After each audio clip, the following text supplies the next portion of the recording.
ஞானஸ்நானம் எடுத்த ஒரு தேவனுடைய பிள்ளை நான் என்னை ஏமாத்திட்டான், அவன் என்னை ஏமாத்திட்டான், நான் இப்படி ஏமாறுவான்னு நினைக்கவே இல்லை அப்படின்னு நம்ம சொல்லிடக்கூடாது. அந்த புத்தி ஆண்டவர் தரணும். நான் தான் சில நேரத்தில் சொல்லுவேன், ஒருத்தங்க நம்மளை பார்த்தா கூட ஏன் பார்க்கறாங்கன்னு அறிஞ்சு கொள்ளக்கூடிய ஞானத்தை கட்டணத்துல வாங்கணும்.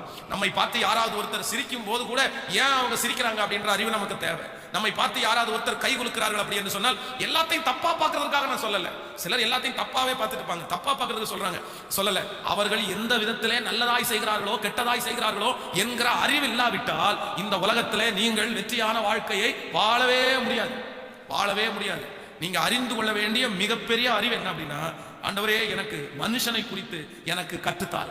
வாலிப தம்பிக்கும் தங்கச்சிக்கும் அப்படித்தான் சொல்றேன், வெளுத்ததெல்லாம் பாலுன்னு நீ நினைக்க முடியாது. உங்களுக்கு நீங்கள் ஒரு நல்ல வெற்றியுள்ள வாழ்க்கையை வாழணும் அப்படின்னா உங்களுக்கு மிக அவசியமானது என்னன்னா, உங்க கூட இருக்கிற நண்பர்கள், உங்க கூட இருக்கிற வேலை செய்கிறவர்கள், வாலிப நாட்கள்ல உங்க கூட படிக்கிற அந்த நபர்களை குறித்து ஒரு சரியான அறிவு இல்லாவிட்டால் நீங்கள் வெட்கப்பட்டு போய் விடுவீர்கள்.